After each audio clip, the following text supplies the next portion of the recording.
Messieurs, dames, bonjour. Vous qui avez accepté de suivre Info de chez nous, de partout où vous vous retrouvez, le plaisir est pour nous d'être de votre compagnie aujourd'hui. Nous ne sommes pas dans des bureaux de gens comme vous pouvez le voir. Nous sommes à un atelier, allais-je dire, où nous apprenons à travailler comme il se doit. Parce que vous avez tous des potentialités. Vous et nous avons des potentialités que nous devons mettre en pratique pour le développement de ces pays. Je tiens à vous rappeler que la politique à elle seule ne suffit pas pour le développement de ces beaux et riches pays. Mais nous devons chacun mettre la main dans la pâte, nous demander d'abord, nous devons nous interroger, faire une introspection et puis nous demander qu'est-ce que je peux faire pour être utile à ces beaux pays. C'est ça la question. C'est bien beau d'étudier, c'est bien d'avoir des diplômes, mais nous sommes encore au chômage. Le taux de chômage au Congo est très élevé tellement que si nous croisons les bras, rien ne pourra être fait. Raison pour laquelle notre frère qui est avec moi ici n'a pas croisé les bras au-delà de ses études. Il s'est dit qu'il ne sera pas utile en restant à la maison, mais il sera beaucoup plus utile en faisant quelque chose qui pourra apporter un plus à ce qu'il fait. Nous allons découvrir ce qu'il fait et comment il s'appelle. Bon. Comme là, avec notre frère, nous allons découvrir qui il est et ce qu'il fait. Bonjour mon frère. Bonjour maman. Vous pouvez dire aux gens qui nous suivent qui vous êtes? Je suis Ben Kitoko, autrement dit Oncle Bin. Ben Kitoko, autrement dit Oncle Bin. Vous qui savez parler anglais, c'est Oncle, hein? Comme vous savez le dire, nous autres ici, on dit Noko Bin. Donc Ben Kitoko n'est pas politicien comme vous pouvez le voir. Ben Kitoko est un Congolais qui est c'est un simple Congolais qui essaye de se débrouiller tant qu'il peut pour savoir de quoi se nourrir et pourquoi pas devenir aussi demain un grand homme dans ce domaine qui est le sien qu'il est en train de faire. Comment parvenir au banda kosala makambo de ça? Kosala cordonnerie et bandaki depuis que papa n'a pas fait non là-bas abanda ezaka soué moko ya kala tant mané kokola naza l'artiste pour na banda de dessiner mais c'est que na bakisa sous moi métier moko ya na art nanga donc c'est que na apprendre cordonnerie. Ça fait déjà à peu près 11 ans que j'ai commencé à fabriquer des chaussures. J'ai vraiment pris beaucoup de temps de faire ce que je suis en train de faire. Malgré ma difficulté, c'est que moi belé, ça pas tout. Nazo interrompre au lobby au banyo salon quand votre papa est décédé, paix à son âme. Est-ce que ezalaki motivation moko ezaki na simanango ou soit c'était une ici pour survivre na vie? Na bandaka nazara na posa o ikola sala déjà bandaka là na ikola métier moko quelqu'un pour aider nga.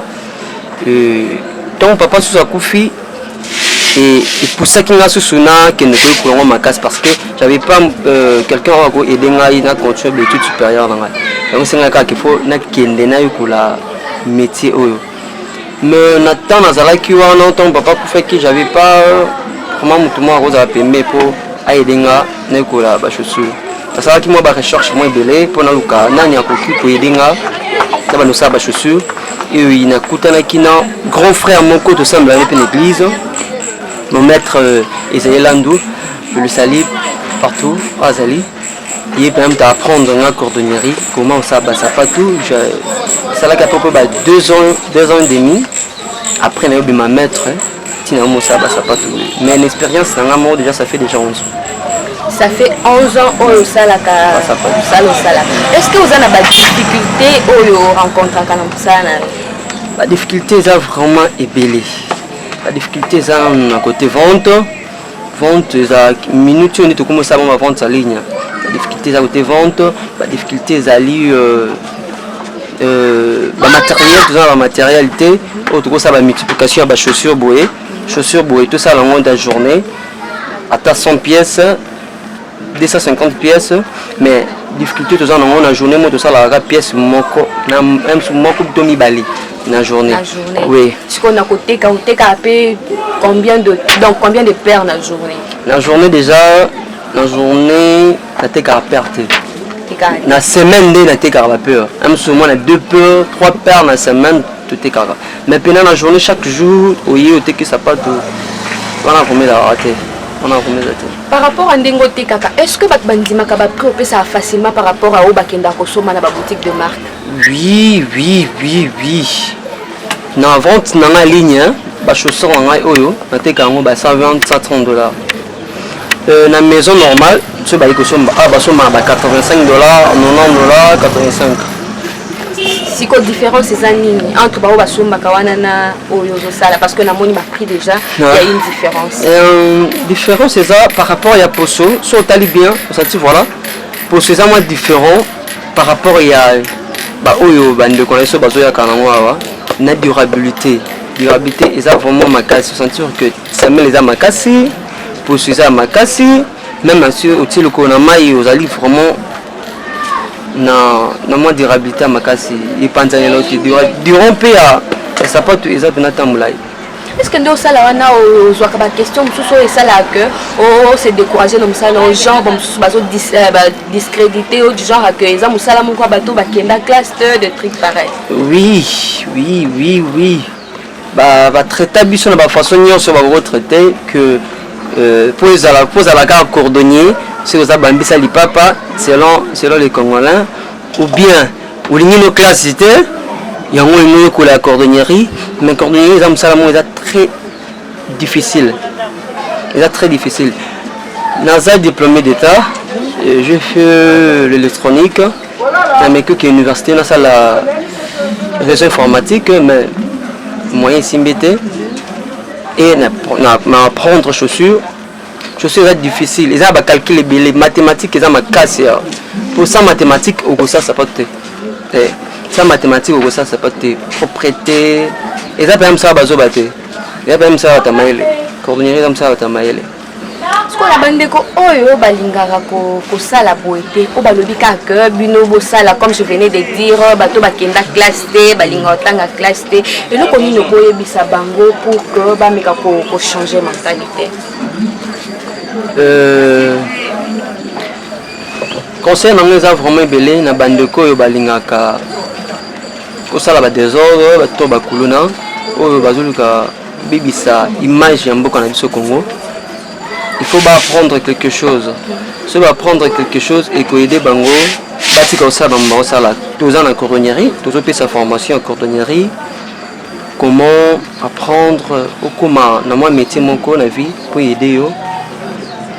Bandeko bazo disons. Ba jeune ba comme ça ba mabé trop. Ouais. Tout le monde cause avant nanda ko pona ko kima ba problème mais naza vraiment na su. Comment souci non ils ont vraiment ma casse pour na ba jeune bazo ko la lelo ba ligne classe T sur ligne classe T ya ko apprendre ils aiment ça bazo baté ils aiment ça ba intellectuel aux celles qui s'appellent ba formation. Oui formation en quelle bien formation zali et tout ça déjà na ba élève monsieur dans un élève moi quoi ça oui na moni azo oui il est déjà ça déjà et il est vraiment a commencé déjà ça pas tout à celle déjà à peu près 5 mois déjà. La 5 mois ça lui cava. Banda bandi déjà 5 mois. Non ça va ça pas tout même si nazate mais la client va satisfait. Ceux qui t'en est coquille à formation accueilli n'est pas bon le temps que t'attends ça n'est pas bon la moi là. Accueilli ça la payer et pour que tu dîner moi tout ya chômage, tu dîner tout ya bakuluna. C'est ça, ils ont objectif. Oui. L'un des objectifs principaux. Oui. De soutenir le gouvernement. Il y a qu'à éviter moi. Même si c'est jeune, ça base na bango ma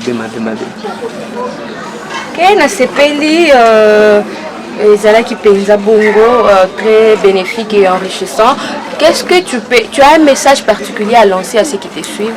Oui, merci beaucoup la parole. Message nangeza mingi na intéressant vraiment na notre papa, notre président de la République, le président Félix Tshisekedi Tshilombo. Alors le baki vraiment que Azul Kabajan entrepreneur, on est là. Oncle Bin est là. Tout ça vraiment pour ça soutien bino mingi vraiment. tous les matériels, c'était à la place, tous allez travailler. Et ça vraiment, la qualité vraiment ma c'était. Donc par rapport à Moussala. Par rapport à Moussala, ceux qui m'ont la qualité à chaussures, on dit matin qu'il y a 10 000 à la maison. Mais ils ont payé ça que biloko était comme oui. Mais c'est doit être. Oui.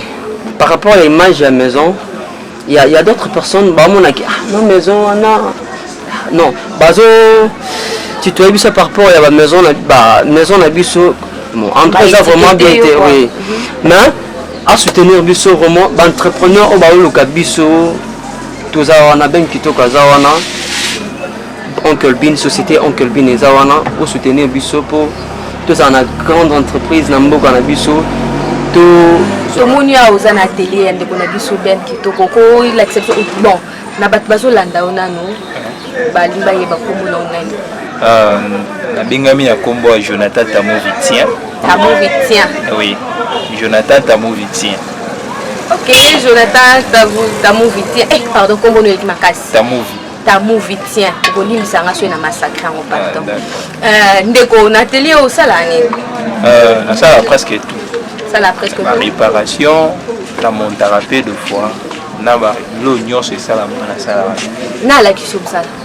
Maître nanga et tout ça na pembeni maître Ben Kitoko, appelé Oncle Bin. Il est mutala kisum ça.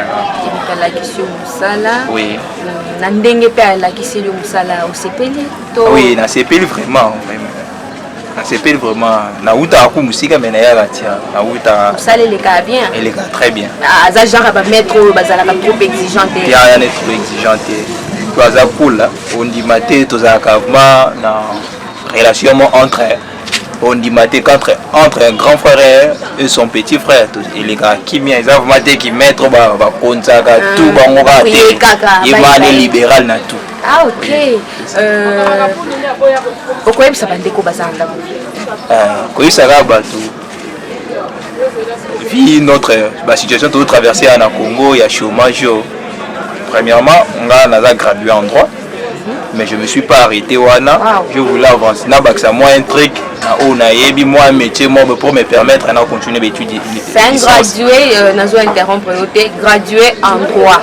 Ce qui n'a quartier c'est pour vous dire que il n'a pas regardé ce qu'il a fait. Ce qui est perfanda il nanda kundenge yo pour fanya nanda kwana ozumi lo boza gradué, musalo eke libosote. Ndeko moko te akokosomba sapato onga na simbi parce que ndenga fandi wana azosala ngo moni ke eko permettre ye soit à continuer ba étude na ye mais en faisant quelque chose. Donc aza utile de deux côtés. Alors ndeko tika lolendo. OK ba oyo sikoyo bazotala o bazape na posa ya kozwa formation. Zo garantir ba woni tsobaye.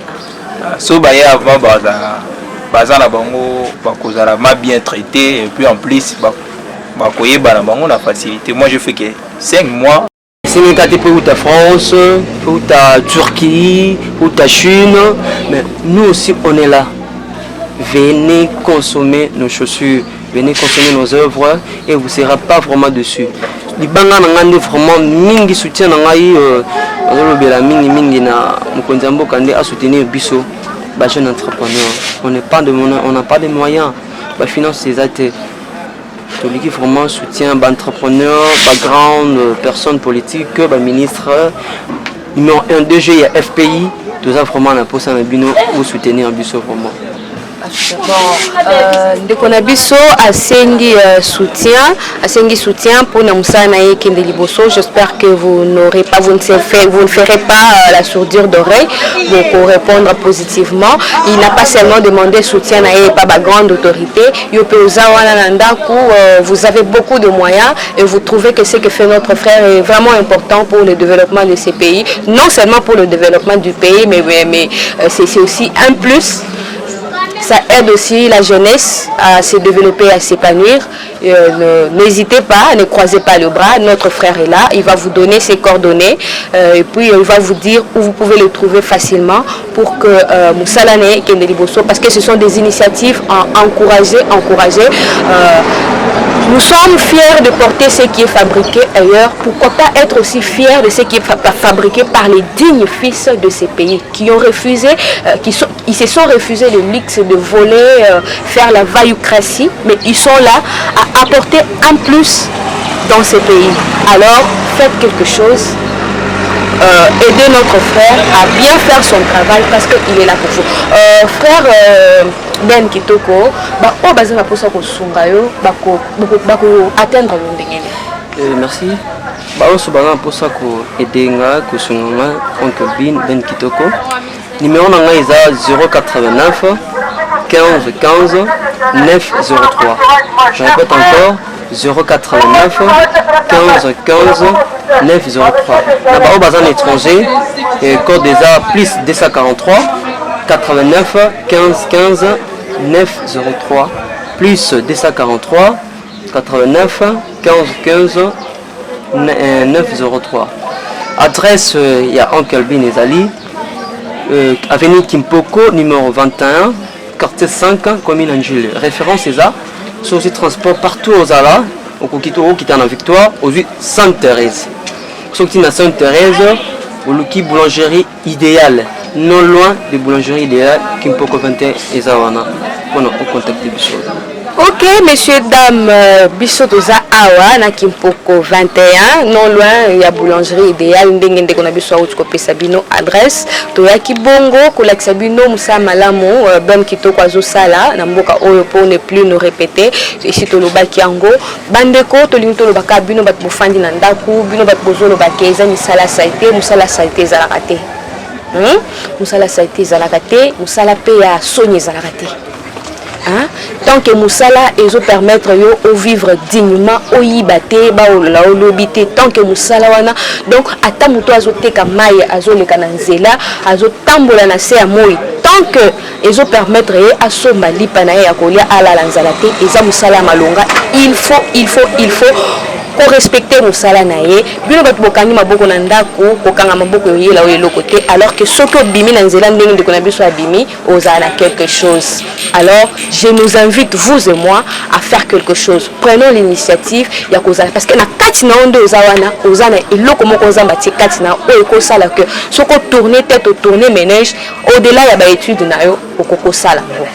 C'est pas pour rien tout le monde a diplômé, licencié, dans la cabine publique. Non, non. Et ça parce que l'ingité. Et ça la condition nous soucie la vie, mais n'oubliez pas que ce métier est à la raté. Biso batunde tous amabé, tous dénigré en gros. Nous finissons par là. Bande Konangai, merci Nabino Nyon Soubolandi Biso, Evelyne Owango, Bino Soubozé Belé, Alain Kachita, tu as vu, hein, c'est vraiment de la qualité. Venez. Alexis Otsena, je ne vous ai pas oublié, venez acheter, notre frère est là, Ben Kitoko, il est là pour vous. En plus, bientôt là, c'est la journée internationale de la femme. Les femmes, vous n'êtes pas oubliées ici. Vous êtes vraiment mises en valeur. Boya, venez acheter. Maman Adèle, maman Mapassa. Comme qualité au Monango, alors je n'aimerais pas te rater. Donc on a bien acheté, tu ne seras pas déçu. Quant à vous tous qui nous avez regardé, Ben Kitoko, je ne sais pas si tu as un mot de la fin. Le mot de la fin, je salue mon maître, le maître Isaïe Landou. Place Azali, n'a pas un belé. Et je salue aussi mon frère, je l'aime beaucoup, mon manager, mon conseiller, monsieur Rodrigue Kounyoko, je le salue, et je salue aussi ma famille, ma petite famille, je l'aime beaucoup, Rachel Kitoko, Benda Kitoko, Christelle Kitoko, Juliette Kitoko, et mon enfant que j'aime beaucoup, je l'appelle mon enfant, mais c'est mon collègue. Tiens, je l'aime beaucoup, je le salue ici et à toute famille qui nous suit, qui me connaît, je vous aime beaucoup. Merci Monsieur Délicat, merci à vous aussi. Ne prenez pas seulement les images, venez aussi acheter les chaussures. Moi j'ai déjà trouvé quelque chose là pour mon bébé, je ne sais pas si le prix sera abordable. Restez bien et merci de nous avoir suivis. L'émission est terminée, au revoir.